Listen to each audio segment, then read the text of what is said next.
ನಮಸ್ಕಾರ ಸ್ನೇಹಿತರೆ, welcome to we study with YouTube channel. ನಾನು ವೆಂಕಟೇಶ್ ಪಾಟೀಲ್ ಅಂತ.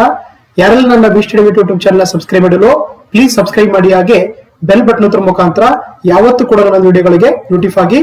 ಸೊ ನಿಮ್ಗೆಲ್ಲ ಗೊತ್ತಿರುವಂತೆ ನಾವು ಲಾಸ್ಟ್ ಕ್ಲಾಸ್ ಅಲ್ಲಿ ಡಿಸ್ಕಸ್ ಮಾಡ್ತಾ ಇದ್ವಿ ಕೆಪಿಸಿ ಗ್ರೂಪ್ ಬಿ ಸಂಪುಟಂತ. ಸೊ ಹಿಂದುಳಿದ ವರ್ಗಗಳ ಕಲ್ಯಾಣ ಅಧಿಕಾರಿಯ ನಿರ್ದಿಷ್ಟ ಪತ್ರಿಕೆ ಪೇಪರ್ 2 ಅನ್ನ ನಾವು ಇವತ್ತಿನ ಕ್ಲಾಸ್ ಅಲ್ಲಿ ಡಿಸ್ಕಸ್ ಮಾಡ್ತಾ ಹೋಗೋಣ. ಇವತ್ತಿನ ಕ್ಲಾಸ್ ವಿಶೇಷ ಅಂದ್ರೆ ಆಕ್ಚುಲ್ ನೋಡಿ, ಏನು ಇವತ್ತಿನ ಕ್ಲಾಸ್ ಅಲ್ಲಿ ಬಳಸಿರುವಂತಹ ಒಂದು ವಿಡಿಯೋ ಕ್ಲಾಸ್ ಇದೆಯಲ್ಲ, ಇದರಲ್ಲಿ ಅಂತ ನಾನು 2024-25 ಒಂದು ಅಪ್ಡೇಟ್ ಡಾಟಾಗಳನ್ನ ಇವತ್ತಿನ ಕ್ಲಾಸ್ ಅಲ್ಲಿ ಡೀಟೇಲ್ಡ್ ಆಗಿ ಡಿಸ್ಕಸ್ ಮಾಡ್ತಾ ಹೋಗ್ತೀನಿ. ಸೊ ಹಾಗಾಗಿ ದಯವಿಟ್ಟು ಎಕ್ಸಾಮ್ಗೆ ಇದೇ ಡಾಟಾವನ್ನು ನೀವು ಬಳಕೆ ಮಾಡಬೇಕಾಗುತ್ತೆ. ಓಕೆನಾ? So once again welcome to we study with YouTube channel. Let start the class. So ನೋಡಿ, ಬಹಳ ಇಂಪಾರ್ಟೆಂಟ್ ಸ್ಕೀಮ್ ಅಂತಂದ್ರೆ ನೋಡ್ತಾ ಹೋಗೋದು ಗಂಗಾ ಕಲ್ಯಾಣ ನೀರಾವರಿ ಯೋಜನೆ ಅಂತ ಕರೀತಾರೆ. ಹೌದಾ? ಸೊ ಇದು ಒಂದು ಬಹಳ ಇಂಪಾರ್ಟೆಂಟ್ ಸ್ಕೀಮ್ ಅಂತ ಕರಿತೀವಿ. ಯಾಕಂದ್ರೆ ಇದನ್ನ ದೇವರಾಜ ಅರಸು ಹಿಂದುಳಿದ ವರ್ಗಗಳ ಅಭಿವೃದ್ಧಿ ನಿಗಮ ಒಂದು ಲಾಂಚ್ ಮಾಡಿರುವಂತಹ ಸ್ಕೀಮ್ ಆಗಿದೆ. ಸೊ ಹಾಗಾಗಿ ನೋಡಿ, ಇದೇನಂದ್ರೆ ಇದೊಂದು ನೀರಾವರಿ ಯೋಜನೆ ಆಗಿದೆ. ಯಾರಿಗೆ? ಇದು ಹಿಂದುಳಿದ ವರ್ಗದ ಸಣ್ಣ ಮತ್ತು ಅತಿ ಸಣ್ಣ ರೈತರಿಗೆ ಜಮೀನುಗಳಿಗೆ ನೀರಾವರಿ ಒದಗಿಸುವಂತದ್ದು ಈ ಯೋಜನೆಯ ಮುಖ್ಯ ಉದ್ದೇಶವಾಗಿದೆ. ಸೊ ಹಾಗಾಗಿ ಇದಕ್ಕೆ ಯಾರು ಅರ್ಹತೆ ಪಡ್ತಾರೆ ಅಂತಂದ್ರೆ ಹಿಂದುಳಿದ ವರ್ಗಗಳ category first 2A 3A 3B ದವರಿಗೆ ಈ ಒಂದು ಸ್ಕೀಮು ಅಪ್ಲಿಕೇಬಲ್ ಆಗ್ತಾ ಹೋಗುತ್ತೆ. ಸೊ ಹಾಗಾಗಿ ನೋಡಿ, ಇದನ್ನ ಎರಡು ಕಡೆ ಬಳಸ್ಕೊಳ್ಳೋಕೆ ಅವಕಾಶ ಇರುತ್ತೆ. ಒಂದು ವೈಯಕ್ತಿಕ ನೀರಾವರಿ ಕೊಳವೆ ಯೋಜನೆ ಅಂತ ಕರಿತೀವಿ, ಇನ್ನೊಂದು ಸಮುದಾಯ ನೀರಾವರಿ ಕೊಳವೆ ಯೋಜನೆ ಅಂತ ಕರೀತಾರೆ. ಸೊ ಹಾಗಾಗಿ ಎರಡು ಕಡೆ ಬರ್ಕೊಳ್ಳೋ ಕೂಡ ಇದನ್ನ ಅವಶ್ಯಕತೆ ಹೊಂದಿರೋದ್ರೆ ಇಲ್ಲಿ ನಿಮ್ಗೆ ಇದಿರತ್ತೆ ಅಂತ ಹೇಳ್ತೀವಿ. ಹಾಗಾಗಿ ನೋಡಿ, ಇದು ಏನಂದ್ರೆ ಯಾರೆಲ್ಲ ಉಡುಪಿ, ದಕ್ಷಿಣ ಕನ್ನಡ, ಕೊಡಗು, ಉತ್ತರ ಕನ್ನಡ, ಚಿಕ್ಕಮಗಳೂರು, ಶಿವಮೊಗ್ಗ, ಹಾಸನ ಜಿಲ್ಲೆಯ ರೈತರಾಗಿರ್ತಾರೆ, ಅವರ ಏನಂತಂದ್ರೆ ಕನಿಷ್ಠವಾಗಿ 1 ಎಕರೆ ಜಮೀನನ್ನ ಹೊಂದಿರಬೇಕಾಗತ್ತೆ. ಏನು ಈ ಒಂದು ಜಿಲ್ಲೆಯನ್ನು ಹೊರತುಪಡಿಸಿರುವಂತಹ ಜಿಲ್ಲೆಯ ಒಂದು ಏನ್ ರೈತರದಾರಲ್ಲ, ಅವ್ರೇನಂದ್ರೆ ಕನಿಷ್ಠವಾಗಿ 2 ಎಕರೆ ಭೂಮಿಯನ್ನು ಹೊಂದಿರಬೇಕು, ಗರಿಷ್ಠವಾಗಿ 5 ಎಕರೆ ಜಮೀನನ್ನು ಹೊಂದಿರಬೇಕಾಗತ್ತೆ. ಅಂತವ್ರಿಗೆ ಈ ಒಂದು ವೈಯಕ್ತಿಕ ನೀರಾವರಿ ಕೊಳವೆ ಯೋಜನೆ ಅಥವಾ ಗಂಗಾ ಕಲ್ಯಾಣ ಯೋಜನೆ ಅನ್ವಯ ಆಗ್ತದೆ. ಓಕೆನಾ? ಸೊ ಹಾಗಾದ್ರೆ ಇದರಲ್ಲಿ ಎಷ್ಟು ಅಮೌಂಟ್ ಕೊಡ್ತಾರೆ, ಘಟಕ ವೆಚ್ಚ ನೋಡ್ತಾ ಹೋಗೋಣ, ಯೂನಿಟ್ ಕಾಸ್ಟ್ ನೋಡ್ತಾ ಹೋಗೋಣ. ನೋಡಿ, ಏನು ಇದನ್ನ ಈ ಒಂದು ಮೇಲ್ಕೊಟ್ಟಿರುವಂತಹ ಜಿಲ್ಲೆಗಳಿದೆಯಲ್ಲ, ಇವ್ರಿಗೆ ಏನಂತಂದ್ರೆ ನೋಡಿ ಎಷ್ಟು ಕೊಡ್ತಾರೆ ಅಂದ್ರೆ 3,75,000 ರೂಪಾಯಿ ಏನಂದ್ರೆ ಇದರ ಒಂದು ಈ ಸ್ಕೀಮಿನ ಒಂದು ಮೊತ್ತ ಆಗಿರುತ್ತೆ. ಸೊ ಹಾಗಾಗಿ ಈ 3,75,000 ಅಂತಂದ್ರೆ ನಿಮ್ಗೆ 3,25,000 ಅಂದ್ರೆ ಒಂದು ಸಹಾಯಧನ ಆಗಿ ಕೊಡ್ತಾರೆ. ಜೊತೆಗೆ 50,000 ಅಂತಂದ್ರೆ ಅದಕ್ಕೆ ಸಾಲವಾಗಿ ಕೊಡ್ತಾರೆ. ನೀವು ಅದನ್ನ ಮತ್ತೆ 4% ಬಡ್ಡಿ ದರದಲ್ಲಿ ಮತ್ತೆ ಅದನ್ನ ಆ ಒಂದು ಇಲಾಖೆಗೆ ಮರುಪಾವತಿ ಮಾಡ್ಬೇಕಾಗತ್ತೆ. ಓಕೆನಾ? ಘಟಕದ ವೆಚ್ಚ ಬಂದು 3,75,000 ಆಗಿರುತ್ತೆ. ಅದರಲ್ಲಿ ನಿಮ್ಗೆ 3,25,000 ಸರ್ಕಾರದಿಂದ ಅಥವಾ ನಿಗಮದಿಂದ ಸಹಾಯಧನ ಕೊಟ್ರೆ 50,000 ಏನ್ ಮಾಡ್ತಾರೆ ಅಂದ್ರೆ ನಿಮ್ಗೆ ಸಾಲ ಕೊಡ್ತಾರೆ. 4% ಇಂಟ್ರೆಸ್ಟ್ ಗೆ ನೀವು ಮತ್ತೆ ಅದನ್ನ ಮರುಪಾವತಿ ಮಾಡ್ಬೇಕಾಗತ್ತೆ. ಓಕೆನಾ? ಸೊ ಆಗ್ಲಿ ಏನಂದ್ರೆ ನೋಡಿ, ಏನು ಈ 3,75,000 ಇದೆಯಲ್ಲ, ಇದನ್ನೇಂದ್ರೆ 3,25,000 ಏನ್ ಮಾಡ್ತಾರೆ ಅಂದ್ರೆ ಆಕ್ಚುಲಿ ನಿಮ್ಗೆ ಕೊಳವೆ ಬಾವಿ ಕೊರೆಯಕ್ಕೆ ಮತ್ತೆ ಪಂಪ್ ಸೆಟ್ ಹೊರಡಕ್ಕೆ ಮಾಡ್ಕೊಳಕ್ಕೆ ಕೊಟ್ರೆ, ಇನ್ನು ಏನಂದ್ರೆ 75,000 ಇರುತ್ತಲ್ಲ, ಅದನ್ನ ಏನ್ ಮಾಡ್ತಾರೆ ನಿಮ್ಗೆ ಆ ಒಂದು ಕೊಳವೆ ಬಾವಿಗೆ ಎಲೆಕ್ಟ್ರಿಸಿಟಿ ಅಥವಾ ವಿದ್ಯುತ್ ಸರಬರಾಜು ಮಾಡ್ಕೊಳಕ್ಕೆ ಅಮೌಂಟ್ ಅನ್ನ ವೆಚ್ಚ ಮಾಡ್ತಾ ಹೋಗ್ತಾರೆ. ಓಕೆನಾ? ಜೊತೆಗೆ ಇಲ್ಲಿ ನೋಡಿ ಅಂದ್ರೆ ಉಳಿದಂತ ಜಿಲ್ಲೆಗಳಂತ ಬೆಂಗಳೂರು ಉತ್ತರ, ಬೆಂಗಳೂರು ದಕ್ಷಿಣ, ಬೆಂಗಳೂರು ಗ್ರಾಮಾಂತರ, ರಾಮನಗರ, ಕೋಲಾರ, ಚಿಕ್ಕಬಳ್ಳಾಪುರ, ತುಮಕೂರು ಜಿಲ್ಲೆಗಳಿದೆಯಲ್ಲ, ಇಲ್ಲಿ ಏನಂದ್ರೆ ಆಕ್ಚುಲ್ ನೋಡಿ, ಇಲ್ಲಿ ಸ್ವಲ್ಪ ವಾಟರ್ ಸ್ಕ್ಯಾಸಿಟಿ ತುಂಬಾ ಇರೋದ್ರಿಂದ ಏನಂದ್ರೆ ಒಂದು ಬೋರ್ವೆಲ್ ಹಾಕ್ಬೇಕಾದ್ರೆ ಎಕ್ಸ್ಪೆಂಡಿಚರ್ ಜಾಸ್ತಿ ಆಗುತ್ತೆ. ಯಾಕಂದ್ರೆ ತುಂಬಾ ಡೆಪ್ತ್ ಹೋಗ್ಬೇಕಾಗತ್ತೆ. ಅದಕ್ಕೆ ಏನ್ ಮಾಡ್ತಾರೆ ಈ ಜಿಲ್ಲೆಗಳಿಗೆ ಇಲ್ಲಿ ಒಂದು ಯೂನಿಟ್ ಕಾಸ್ಟ್ ಬಂದು 4,75,000 ಇರುತ್ತೆ. ವೆರಿ ವೆರಿ ಇಂಪಾರ್ಟೆಂಟ್ ಅಂತ. ಅಂದ್ರೆ ಮೇಲೆ ಕೊಟ್ಟಿರೋ ಜಿಲ್ಲೆಗಳಿಗೆ 3,75,000 ಒಂದು ಯೂನಿಟ್ ಕಾಸ್ಟ್ ಇದ್ರೆ, ಈ ಕೊಟ್ಟಂತ ಜಿಲ್ಲೆಗಳು ಅಂದ್ರೆ ಬೆಂಗಳೂರು ಆಮೇಲೆ ಬೆಂಗಳೂರು ಗ್ರಾಮಾಂತರ, ರಾಮನಗರ, ಕೋಲಾರ ಮತ್ತೆ ಚಿಕ್ಕಬಳ್ಳಾಪುರ, ತುಮಕೂರು ಜಿಲ್ಲೆಗಳಿದ್ದೀರಾ, ಇಲ್ಲಿ ಏನಂದ್ರೆ ಈ ಗಂಗಾ ಕಲ್ಯಾಣ ಯೋಜನೆಗೆ ಏನಂದ್ರೆ 4,75,000 ಒಂದೇನಂದ್ರೆ ಅಮೌಂಟ್ ಅನ್ನ ಈ ಒಂದು ಸ್ಕೀಮ್ ಅಲ್ಲಿ ಕೊಡ್ತಾ ಹೋಗ್ತಾರೆ. ಅಲ್ಲಿ ಏನಂದ್ರೆ ನೋಡಿ, ಈ 4,25,000 ಅಂದ್ರೆ ಅವ್ರಿಗೆ ಆ ರೈತರಿಗೆ ಸಹಾಯಧನ ಕೊಡ್ತಾರೆ. 50,000 ರೂಪಾಯಿ ಏನ್ ಮಾಡ್ತಾರೆ, ಸಾಲದ ರೂಪಾಯಿ ಕೊಡ್ತಾರೆ. ಅದನ್ನ 4% ಇಂಟ್ರೆಸ್ಟ್ ಅಲ್ಲಿ ಮತ್ತೆ ಅದನ್ನು ಕೂಡ ಆ ಒಂದು ನಿಗಮಕ್ಕೆ ಮರುಪಾವತಿ ಮಾಡಬೇಕಾಗ್ತದೆ. ಓಕೆನಾ? ಇಲ್ಲಿ ಸೆಲೆಕ್ಷನ್ ಯಾವ ರೀತಿ ಮಾಡ್ತಾರೆ ಅಂದ್ರೆ ನೋಡಿ, ಆಯಾ ವಿಧಾನಸಭಾ ಕ್ಷೇತ್ರಕ್ಕೆ ಏನ್ ಮಾಡ್ತಾರೆ ಅಂದ್ರೆ ಪ್ರವರ್ಗ 1 ಮತ್ತೆ 2 ಏನ್ ಮಾಡ್ತಾರೆ 85% ಆಫ್ ಒಂದು ಏನಂದ್ರೆ ಈ ಸ್ಕೀಮ್ ಅಲ್ಲಿ ಇರುವಂತಂದ್ರೆ ಅವ್ರು ಕೊಡ್ತಾ ಹೋಗ್ತಾರೆ. ರಿಮೈನಿಂಗ್ ಅಂದ್ರೆ 3A ಮತ್ತೆ 3B ಅಂದ್ರೆ 15% ಒಂದು ರೈತರಿಗೆ ಏನಂದ್ರೆ ಈ ಒಂದು ಸ್ಕೀಮ್ ಅನ್ನ ಕೊಡ್ತಾ ಹೋಗ್ತಾರೆ ಅಂತ ಹೇಳ್ಬೋದು. Okay? So that is all about the Ganga Kalyana Yojane ಅಂತ ಕರೀತಾರೆ. ಗೊತ್ತಿರ್ಬೇಕಾಗತ್ತೆ. ಓಕೆ, ಇಲ್ಲಿ ನಿಮ್ಗೆ 4% ಇಂಟ್ರೆಸ್ಟ್ ಅಲ್ಲಿ 50,000 ರೂಪಾಯಿ ಕೊಟ್ರೆ ಅದನ್ನ ಮತ್ತೆ ಮರುಪಾವತಿ ಮಾಡ್ಬೇಕಾಗತ್ತೆ.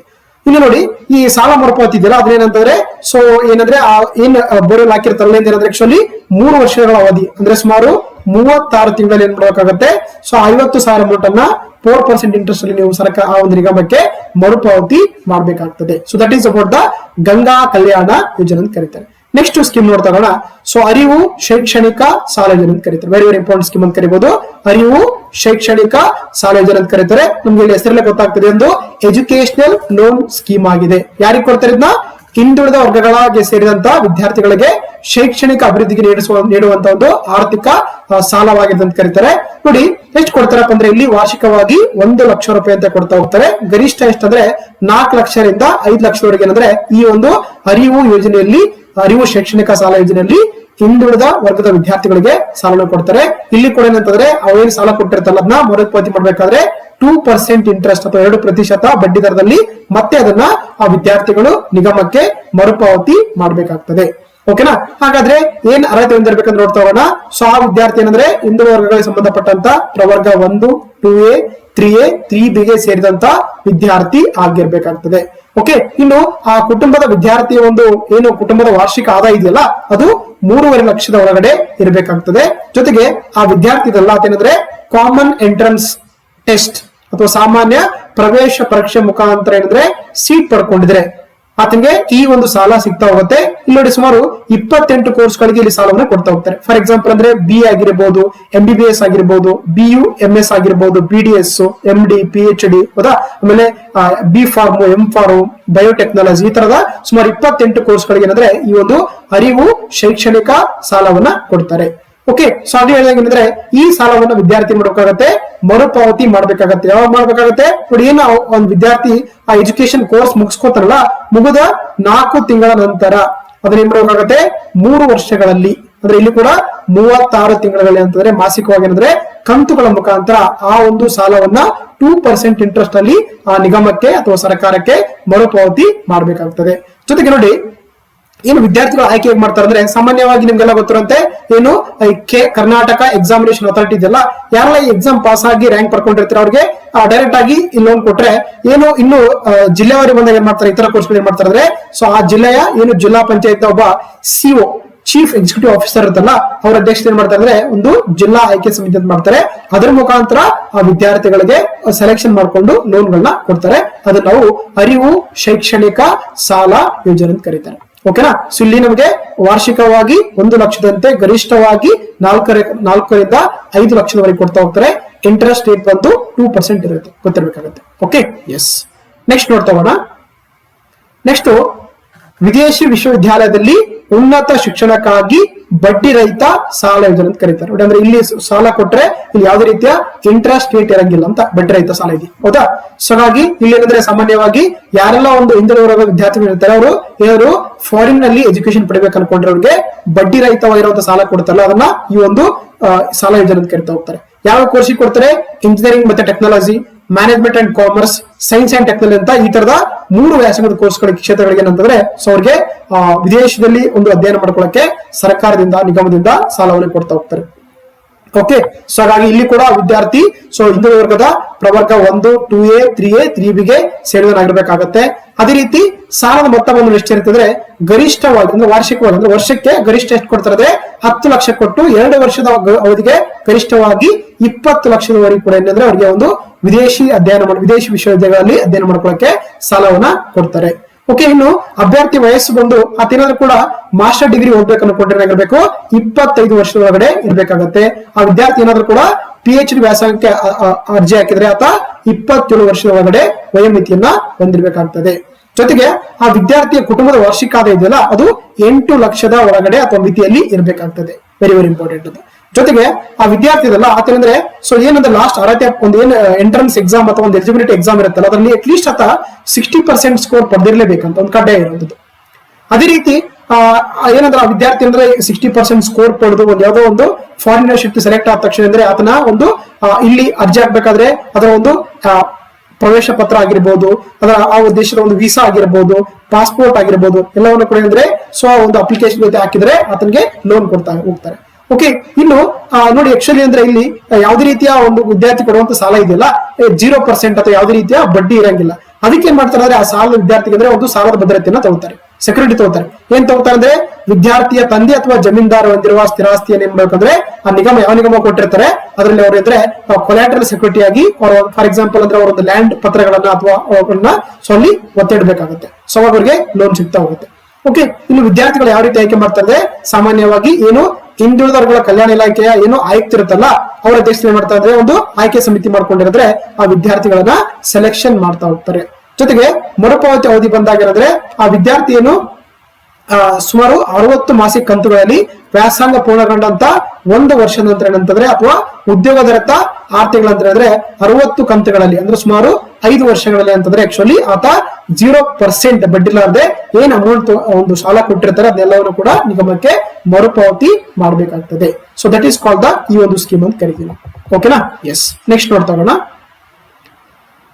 ಹೋಗೋಣ ಡಿ ದೇವರಾಜ ಅರಸು ಸ್ವಯಂ ಉದ್ಯೋಗ ವೈಯಕ್ತಿಕ ಸಾಲ ಯೋಜನೆ ಅಂತ ಕರೀತಾರೆ. ನೋಡಿ ನಮ್ಗೆ ಹೆಸರಲ್ಲೇ ಹೇಳ್ತಾ ಇದೆ, ಇದೊಂದು ವೈಯಕ್ತಿಕ ಸಾಲ ಯೋಜನೆ ಇದೆ. ಯಾಕಂದ್ರೆ ಯಾರೆಲ್ಲ ಒಂದು ಸ್ವಯಂ ಉದ್ಯೋಗ ಮಾಡ್ಕೊಳ್ಳುವಂತ ಹಿಂದುಳಿದ ವರ್ಗದ ಜನರಿಗೆ.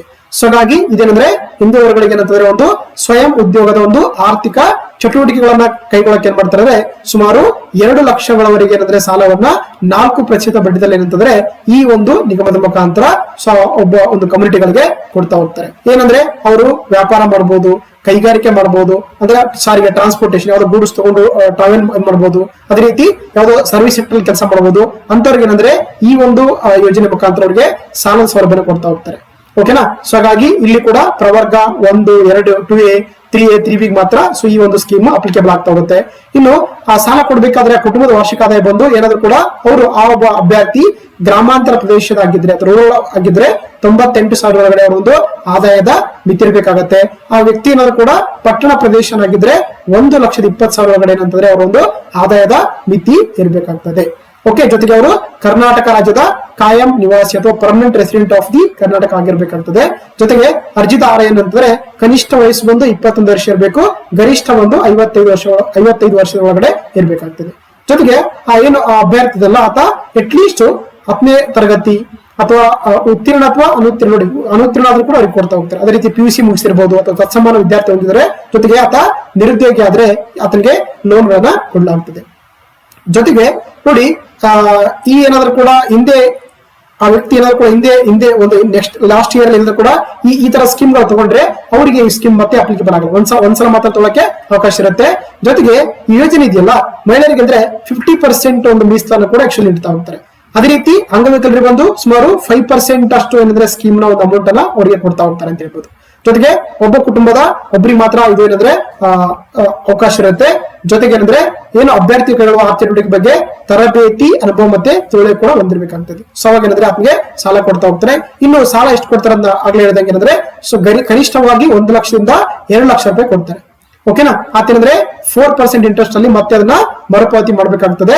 ಜೊತೆಗೆ ನೋಡಿ 1 ಲಕ್ಷ ಕೊಟ್ಟರೆ ಅಂದ್ರೆ ಆತನಿಗೆ 20% ಅಂದ್ರೆ 1 ಲಕ್ಷ ಕೊಟ್ಟರೆ ಮಾಡ್ತಾರೆ 20% ಆತನಿಗೆ ಸಬ್ಸಿಡಿ ಅಥವಾ ಸಹಾಯಧನ ಕೊಡ್ತಾರೆ, ಅಂದ್ರೆ 20,000 ರೂಪಾಯಿ ಕೊಡ್ತಾರೆ.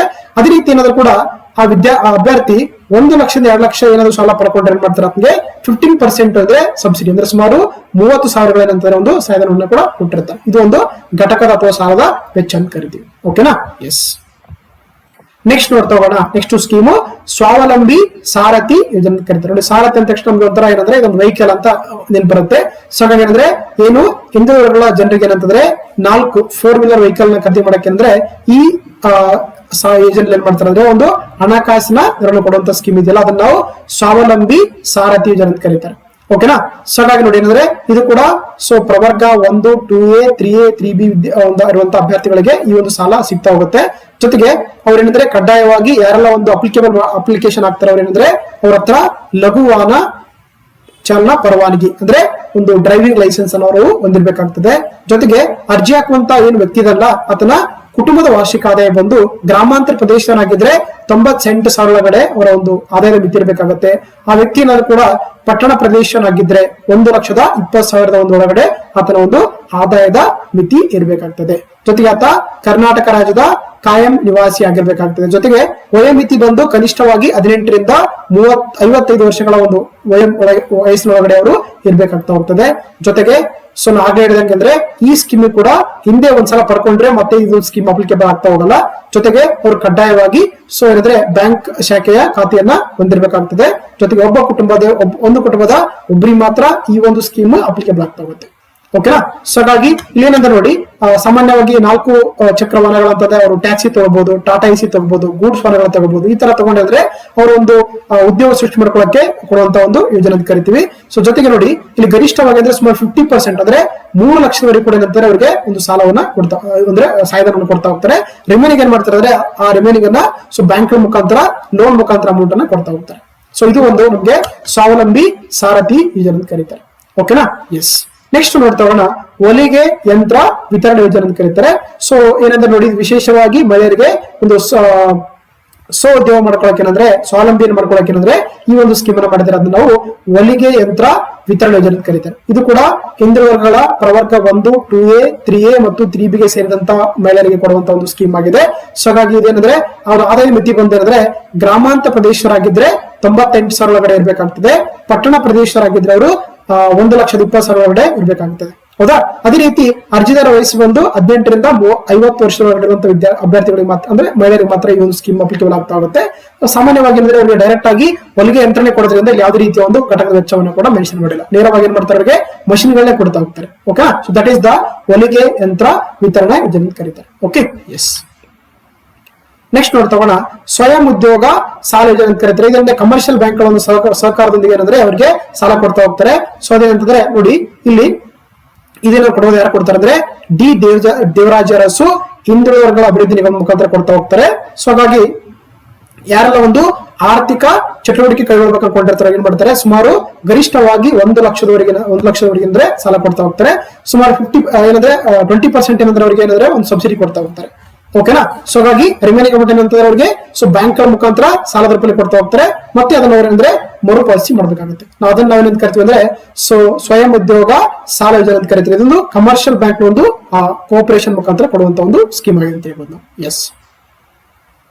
ನೆಕ್ಸ್ಟ್ ನೋಡ್ತಾ ಹೋಗೋಣ, ಸ್ವಾತಂತ್ರ್ಯ ಅಮೃತ ಮಹೋತ್ಸವದ ಮುನ್ನಡೆ ಯೋಜನೆ ಅಂತ ಕರೀತಾರೆ. ಹೌದಾ. ಸೊ ಹಾಗಾಗಿ ಇದು ನಮ್ಗೆ ಹೆಸರಿದಂಗೆ ಏನಂತಂದ್ರೆ ಇದೊಂದು ಕೌಶಲ್ಯ ಅಭಿವೃದ್ಧಿ ಯೋಜನೆ ಅಂತ ಕರೀತಾರೆ. ಅಂದ್ರೆ ಏನು ಹಿಂದುಳಿದ ವರ್ಗಗಳ ವಿದ್ಯಾರ್ಥಿಗಳು ಇರ್ತಲ್ಲ ಅವ್ರಿಗೆ ಏನಂತಂದ್ರೆ ಆ ಒಂದು ಯೋಜನೆಗೆ ಕೌಶಲ್ಯ ಅಭಿವೃದ್ಧಿಯನ್ನ ಮಾಡಿ ಸೊ ಏನಂದ್ರೆ ಫಾರ್ ಎಕ್ಸಾಂಪಲ್ ITI ಆಗಿರ್ಬೋದು, KGTTI, ETDC, GTC ಮುಖಾಂತರ ಮಾಡ್ತಾರೆ ಅವರಿಗೆ ಒಂದು ಅಲ್ಪಾವಧಿಯಲ್ಲಿ ಕೋರ್ಸ್ ಗಳನ್ನ ತರಬೇತಿ ಕೊಟ್ಟು ಏನ್ ಮಾಡ್ತಾರೆ ಅಂದ್ರೆ ಅವರು ಉದ್ಯೋಗ ಸಾಮರ್ಥ್ಯನ ಸೃಷ್ಟಿ ಮಾಡುವಂತದ್ದು ಈ ಒಂದು ಸ್ಕೀಮಿನ ಮುಖ್ಯ ಉದ್ದೇಶ ಅಂತ ಕರೀತಾರೆ. ಓಕೆನಾ. ಸೊ ಹಾಗಾಗಿ ಏನಂದ್ರೆ ನೋಡಿ, ಇದರಲ್ಲಿ ಅಂತಂದ್ರೆ ಸೊ ಏನು ಅಭ್ಯರ್ಥಿ ಅಥವಾ ವಿದ್ಯಾರ್ಥಿ ಇದೆಲ್ಲ ಏನಂದ್ರೆ ಸೊ ಅಟ್ ಲೀಸ್ಟ್ 10ನೇ ಕ್ಲಾಸ್ ಪಾಸ್ ಆಗಿರ್ಬೇಕು. ಆಮೇಲೆ ಸೆಕೆಂಡ್ PUC ಅಥವಾ ಸೆಕೆಂಡ್ PUC, ಡಿಪ್ಲೊಮೊ, ಇಂಜಿನಿಯರಿಂಗ್ ಇಂಥವರೆಲ್ಲ ಕೂಡ ಅಂದ್ರೆ ಅರ್ಜಿ ಸಲ್ಲಿಸಕ್ಕೆ ಇಲ್ಲಿ ಅವಕಾಶ ಇರುತ್ತೆ. ಜೊತೆಗೆ ವಯೋಮಿತಿ ಬಂದು 18 ರಿಂದ 30 ವರ್ಷದೊಳಗಡೆ ಇರ್ಬೇಕಾಗುತ್ತದೆ.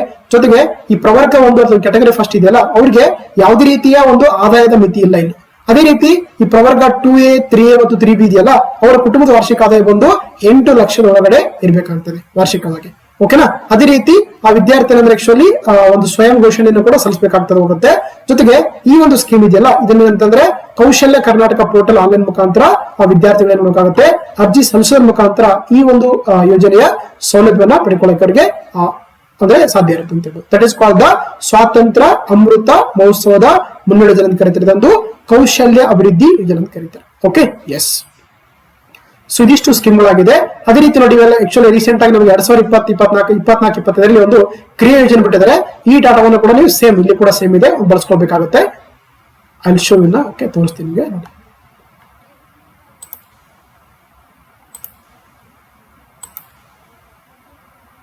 ಸೇಮ್ ಇಂತ ಹೌದಾ. ಇದೇನದ ನೋಡಿ 2024-25 ಡಾಟಾ ಇದೆ. ಇದನ್ನ ಕ್ರಿಯೇಷನ್ ತಗೊಂಡಿದ್ದಾಗಿದೆ. ಸೊ ಹಾಗಾಗಿ ಇದನ್ನೇ ಬಳಸ್ಕೊಳ್ಳಿ. ಸೇಮ್ ಈ ಡಿಸ್ಕಸ್ ಮಾಡಿದಂಗಿದೆ. ಸೊ ದೇವರಾಜ ಅರಸು ಸ್ವಯಂ ಉದ್ಯೋಗ ವೈಯಕ್ತಿಕ ಸಾಲ ಯೋಜನೆ ಇದೆಯಲ್ಲ, ನಾಗ್ಲೇ ಹೇಳಿದಂಗೆ ಗರಿಷ್ಠವಾಗಿ 2 ಲಕ್ಷ ಕೊಡ್ತಾರೆ. ಅವ್ರಿಗೆ 2 ಲಕ್ಷ ತಗೊಂಡಿರೋದ್ರೆ ಕನಿಷ್ಠವಾಗಿ ಅಂದ್ರೆ 20,000 ರೂಪಾಯಿಗಳೊಂದು ಅವ್ರಿಗೆ ಏನಂದ್ರೆ ಸಬ್ಸಿಡಿ ಕೊಡ್ತಾ ಹೋಗ್ತಾರೆ. ಸೊ ಗರಿಷ್ಠವಾಗಿ 30,000 ಕೊಡ್ತಾ ಹೋಗ್ತಾರೆ. ಹೌದಾ. ಸೊ ಹಾಗಾಗಿ ಅವರು 4% ಇಂಟ್ರೆಸ್ಟ್ ಅಲ್ಲಿ ಮತ್ತೆ ಅದನ್ನ ನಿಗಮಕ್ಕೆ ಮರುಪಾವತಿ ಮಾಡಬೇಕಾಗ್ತದೆ. ಅದೇ ರೀತಿ ಸ್ವಯಂ ಉದ್ಯೋಗ ವಾಣಿಜ್ಯ ಬ್ಯಾಂಕ್ಗಳ ಮುಖಾಂತರ ಏನು ಸಾಲ ಕೊಡ್ತಲ್ಲ, ಇಲ್ಲಿ ಕೂಡ ಆಗ್ಲಿದಂಗೆ ಗರಿಷ್ಠವಾಗಿ 1 ಲಕ್ಷ ಕೊಡ್ತಾರೆ. ಸೊ ಅಲ್ಲಿ 20% ಏನಂತಂದ್ರೆ ಅವರಿಗೆ ಒಂದು ಸಬ್ಸಿಡಿ ಇರುತ್ತೆ. ರಿಮೈನಿಂಗ್ ಅಮೌಂಟ್ ಅನ್ನು ಮತ್ತೆ ಅವರು ಸಾಲದ ಮುಖಾಂತರ ತಗೊಂಡೆ ಅಂದ್ರೆ ಹಾಗೆ ನಿಗಮಕ್ಕೆ ಕಟ್ಟಬೇಕಾಗ್ತದೆ. ಓಕೆ. ಎಸ್.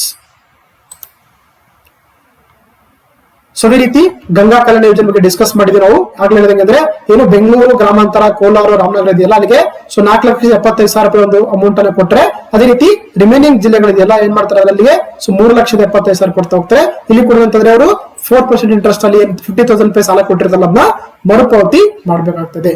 ಅದೇ ರೀತಿ ಅರಿವು ಶೈಕ್ಷಣಿಕ ಸಾಲ ಯೋಜನೆ ಅಂತ ಕರೀತಾರೆ, ಆಗ್ಲೇ ನಾವು ಡಿಸ್ಕಸ್ ಮಾಡಿದ್ರ ಬಗ್ಗೆ. ಸೊ ಹಾಗಾಗಿ ಇದನ್ನೇನಂತಾರೆ ನೋಡಿ, ಗರಿಷ್ಠವಾಗಿ ವಾರ್ಷಿಕ ಎಷ್ಟು ಕೊಡ್ತಾರೆ ಅಂದ್ರೆ 28 ಕೋರ್ಸ್ಗಳಿಗೆ 1 ಲಕ್ಷ ಕೊಡ್ತಾ ಹೋಗ್ತಾರೆ, ಗರಿಷ್ಠವಾಗಿ 4 ರಿಂದ 5 ಲಕ್ಷ ಕೊಡ್ತಾ ಹೋಗ್ತಾರೆ. ಓಕೆನಾ. ಸೊ ಹಾಗಾಗಿ ಮತ್ತೇನಾದ್ರೆ ಅವರು ಉಲ್ಟಾ ಏನಂದ್ರೆ 2% ಬಡ್ಡಿ ದರದಲ್ಲಿ ಮತ್ತೆ ಅದನ್ನ ನಿಗಮಕ್ಕೆ ಮರುಪಾವತಿ ಮಾಡ್ಬೇಕಾಗ್ತದೆ. ಓಕೆನಾ. ಎಸ್, ನಾಗ್ಲೇ ಡಿಸ್ಕಸ್ ಮಾಡಿ ಒಂದ್ಸಲ ನೋಡ್ಕೊಳ್ಳಿ. ಈ PDF ನಿಮ್ಗೆ ನಾನು ಟೆಲಿಗ್ರಾಮ್ ಚಾನಲ್ ಹಾಕಿರ್ತೀನಿ, ಒಂದ್ಸಲ ನೋಡ್ಕೊಳ್ಳಿ. ಎಸ್, ಎಲ್ಲ ಸ್ಕೀಮ್ ಇದೆ. ಎಸ್, ನೆಕ್ಸ್ಟ್ ನೋಡ್ತೋಣ ನೋಡಿ. ಕರ್ನಾಟಕ ವೀರಶೈವ ಲಿಂಗಾಯತ ಅಭಿವೃದ್ಧಿ ನಿಗಮ ನಿಯಮ ಮುಖಾಂತರ ಕೂಡ 2024 ರೀಸೆಂಟ್ ಆಗಿ ಬಿಟ್ಟಿದ್ದಾರೆ ಡಾಟಾ. ಇದು ಕೂಡ ಇಂಪಾರ್ಟೆಂಟ್ ಆಗ್ತಾ ಹೋಗುತ್ತೆ ನೋಡಿ. ಇಲ್ಲಿ ಕೂಡ ಅಂದ್ರೆ ಹಲವಾರು ನಿಮ್ಗೆಲ್ಲ ಗೊತ್ತಿರುವಂತೆ ಹಲವಾರು ನಿಗಮಗಳು ಇದೆಯಲ್ಲ, ಅದೇ ತರ ನಮ್ಗೆ ವೆರಿ ಇಂಪಾರ್ಟೆಂಟ್ ನಿಗಮ ಅಂತಂದ್ರೆ ಅದು ಕರ್ನಾಟಕ ವೀರಶೈವ ಲಿಂಗಾಯತ ಅಭಿವೃದ್ಧಿ ನಿಗಮ ಅಂತ ಕರ್ತಾರೆ. ಸೊ ಎಲ್ಲಾ ಸ್ಕೀಮ್ಗಳು ಕೂಡ ಸೇಮ್ ಡಾಟಾವನ್ನ ಕೂಡ ಹೊಂದಿರುತ್ತೆ, ಸೇಮ್ ಏನು ಇರುತ್ತೆ ಕ್ರೈಟೀರಿಯಾ ಕೂಡ ಹೊಂದಿರುತ್ತೆ. ನೋಡ್ತೋಣ ನೋಡಿ. ಇಲ್ಲಿ ಶೈಕ್ಷಣಿಕ ಸಾಲ ಯೋಜನೆಗಳಿಗೆ ಹಲವಾರು ಸ್ಕೀಮ್ಗಳು ಮಾಡ್ತಾ ಹೋಗುತ್ತೆ ಈ ಒಂದು ನಿಗಮ. ಫಸ್ಟ್ ನೋಡ್ತೋಣ, ಬಸವು ಬೆಳಗು ಯೋಜನೆ ಅಂತ ಕರೀತಾರೆ. ಹೌದಾ, ಬಸವ ಬೆಳಗು ಯೋಜನೆ ಅಂತ ಕರೀತಾರೆ. ಇದೊಂದು ಏನಂತಂದ್ರೆ ಶೈಕ್ಷಣಿಕ ಸಾಲ ಯೋಜನೆಯಾಗಿದೆ. ಸೊ ಹಾಗಾಗಿ ಅಂದ್ರೆ ಇದು ವೀರಶೈವ ಲಿಂಗಾಯತ ಸಮುದಾಯಕ್ಕೆ ಸೇರಿದಂತ ವಿದ್ಯಾರ್ಥಿಗಳೆಂದರೆ ಈ ಒಂದು ಯೋಜನೆಯನ್ನ ಪಡ್ಕೊಳ್ಬಹುದು ನೋಡಿ. ಆ ವಿದ್ಯಾರ್ಥಿ ಏನಂತಂದ್ರೆ ಅವರ ಕುಟುಂಬದ ವಾರ್ಷಿಕ ಆದಾಯ ಬಂದು 3.5 ಲಕ್ಷ ಒಳಗಡೆ ಇರ್ಬೇಕಾಗ್ತದೆ. ಓಕೆ, ಇಲ್ಲಿ ಕೂಡ ಏನಂತಂದ್ರೆ 28 ಕೋರ್ಸ್ಗಳಿಗೆ ಏನಂತಂದ್ರೆ ಒಂದು ಸಾಲ ಕೊಡ್ತಾ ಹೋಗ್ತಾರೆ. ಹಾಗೆ ಹೇಳಿದಂಗೆ ವಾರ್ಷಿಕವಾಗಿ 1 ಲಕ್ಷದಂತೆ ಗರಿಷ್ಠ ಏನ್ ಮಾಡ್ತಾರೆ ಅಂದ್ರೆ 4 ಲಕ್ಷದಿಂದ 5 ಲಕ್ಷವರೆಗೆ ಕೂಡ ಸಾಲವನ್ನು ಕೊಡ್ತಾರೆ. ಇಲ್ಲಿ ಏನ್ ಸಾಲ ಕೊಟ್ಟಿರ್ತಾರಲ್ಲ ಅದನ್ನ ನೋಡೋಕ್ಕಾಗುತ್ತೆ 2% ಬಡ್ಡಿ ದರದಲ್ಲಿ. ಇದೊಂಥರ ಇಟ್ಸ್ ಈಕ್ವಲ್ ಟು ದ ಅರಿವು ಶೈಕ್ಷಣಿಕ ಸಾಲ ಯೋಜನೆ ಕರೀತಾರೆ. ಹೌದಾ, ಇದೇನಂದ್ರೆ ಏನು ಅರಿವು ಶೈಕ್ಷಣಿಕ ಸಾಲ ಯೋಜನೆ ಇದೆಯಲ್ಲ ಅದರ ಈಕ್ವಲೇ ನಾವು ಬಸವ ಬೆಳಗು ಯೋಜನೆ ಅಂತ ಕರಿತಾ ಹೋಗ್ತೀವಿ.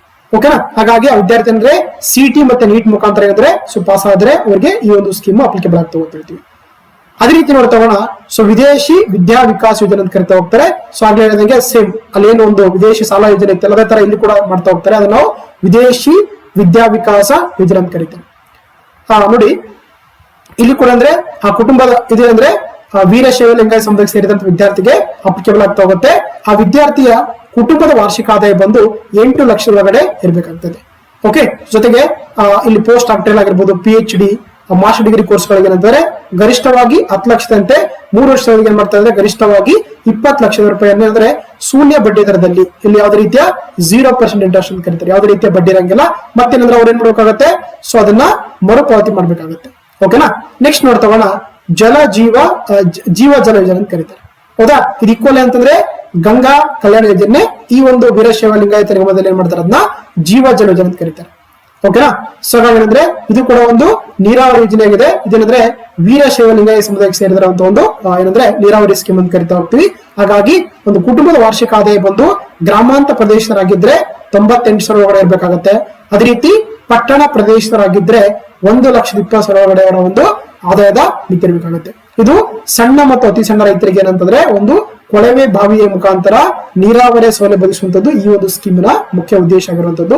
ನಾಗಲೇ ಹೇಳಿದಂಗೆ ಇದು ಏನು ದಕ್ಷಿಣ ಕನ್ನಡ, ಉಡುಪಿ, ಕೊಡಗು, ಉತ್ತರ ಕನ್ನಡ ಮತ್ತೆ ಚಿಕ್ಕಮಗಳೂರು, ಮಂಗಳೂರು ಇದೆಯಲ್ಲ, ಶಿವಮೊಗ್ಗ ಇದೆಯಲ್ಲ, ಏನ್ ಮಾಡ್ತಾರೆ ಅಂದ್ರೆ ರೈತರಂದ್ರೆ ಕನಿಷ್ಠವಾಗಿ 1 ಎಕರೆ ಜಮೀನು ಹೊಂದಿರಬೇಕಾಗುತ್ತೆ.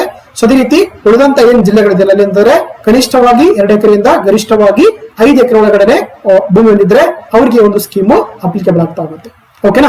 ಸೊ ನೋಡಿ ಇಲ್ಲಿ ಅಂದ್ರೆ ಏನು ಈ ಬೆಂಗಳೂರು ಗ್ರಾಮಾಂತರ, ಬೆಂಗಳೂರು ನಗರ, ಆಮೇಲೆ ರಾಮನಗರ, ಕೋಲಾರ, ಚಿಕ್ಕಬಳ್ಳಾಪುರ ಮತ್ತೆ ತುಮಕೂರು ಇದೆಯಲ್ಲ ಅಂದ್ರೆ ಏನು 7 ಜಿಲ್ಲೆಗಳಿದೆಯಲ್ಲ ಇದಕ್ಕೇನಂದ್ರೆ ಘಟಕದ ವೆಚ್ಚ ಎಷ್ಟಿರುತ್ತೆ ಅಂತಂದ್ರೆ 4,75,000 ರೂಪಾಯಿ ಇರುತ್ತೆ. ಓಕೆನಾ. ಅದರಲ್ಲಿ ಈ ಬೋರ್ವೆಲ್ ಡ್ರಿಲ್ಲಿಂಗ್ ಮಾಡಕ್ಕೆ ಪಂಪ್ ಸೆಟ್ಗೆ ಎಷ್ಟು ಕೊಡ್ತಾರೆ ಅಂದ್ರೆ 3,50,000 ಕೊಡ್ತಾ ಹೋಗ್ತಾರೆ.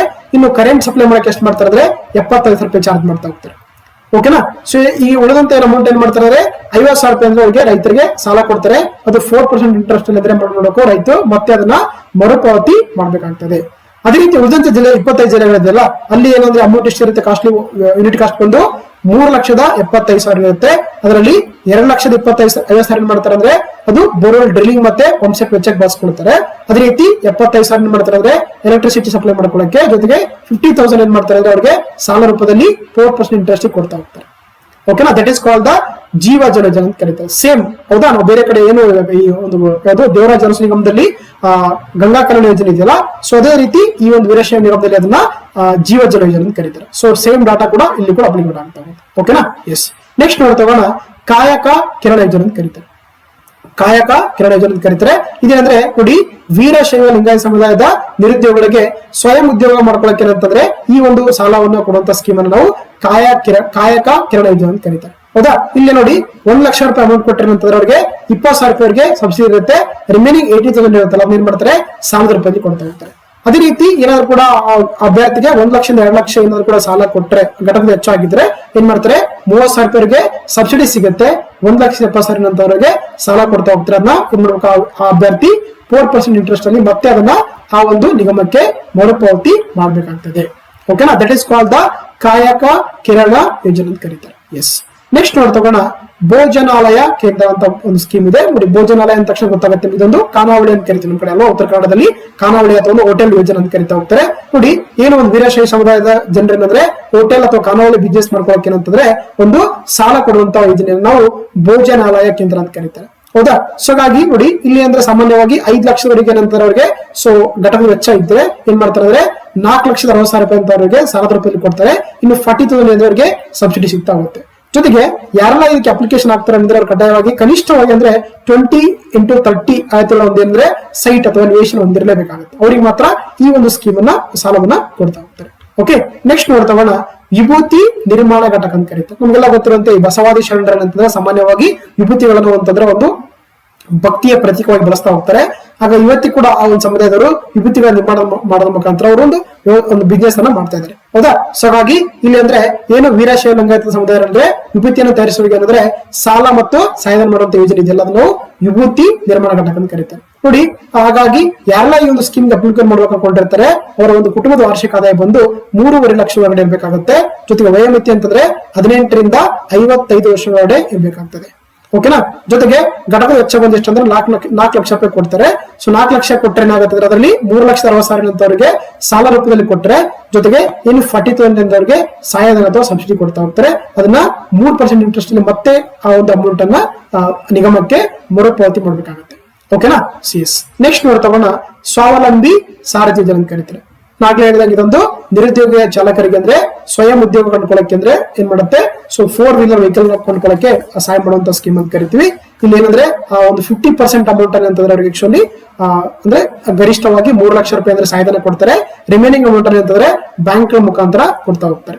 ಜೊತೆಗೆ ಯಾವೆಲ್ಲ ಒಬ್ಬ ಅಭ್ಯರ್ಥಿ ಪಡ್ಕೋಬೇಕು ಅನ್ಕೊಂತಾರೆ ಅದೇನಿಂದ ಕಡ್ಡಾಯವಾಗಿ 21 ರಿಂದ 45 ವರ್ಷಗಳ ವಯೋಮಿತಿಯಲ್ಲಿ ಆತ ಇರಬೇಕಾಗ್ತದೆ. ದಟ್ ಈಸ್ ಕಾಲ್ಡ್ ದ ಸ್ವಾವಲಂಬಿ ಸಾರಥಿ ಯೋಜನೆ ಅಂತ ಕರೀತಾರೆ.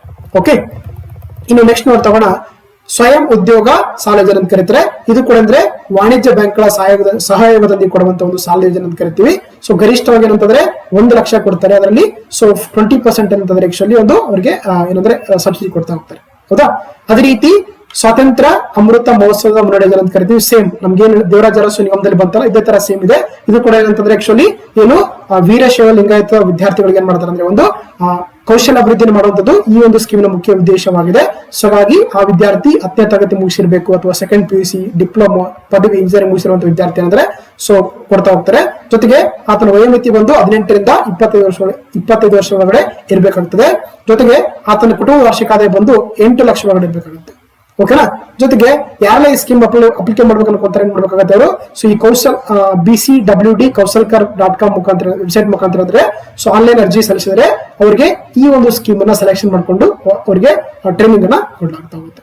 Okay, so that is about the update dot of the so ಏನಂತಂದ್ರೆ ಸ್ಕೀಮ್ ಅಂತ ಕರಿತಾ ಹೋಗ್ತೀವಿ. ಸೊ ಹಾಗಾಗಿ ಈ ಒಂದು ನಾನು ಏನ್ PDF ಇದೆ ಅದನ್ನ ಒಂದು ವಿಸ್ಟ್ರೀಮೇಟ್ ನ ಟೆಲಿಗ್ರಾಮ್ ಚಾನಲ್ ಅಂದ್ರೆ ಅಪ್ಡೇಟ್ ಮಾಡಿರ್ತೀನಿ. ಸೊ ಪ್ಲೀಸ್ ಡೌನ್ಲೋಡ್ ಮಾಡ್ಕೊಂಡು ಇದನ್ನ ಫಾಲೋ ಮಾಡಿ. Okay, so thank you. ಮತ್ತೆ ಮುಂದಿನ ಕ್ಲಾಸ್ ಸಿಗ್ತಾವಣ. All the best for the next exam ಅಂತ. Okay, thank you.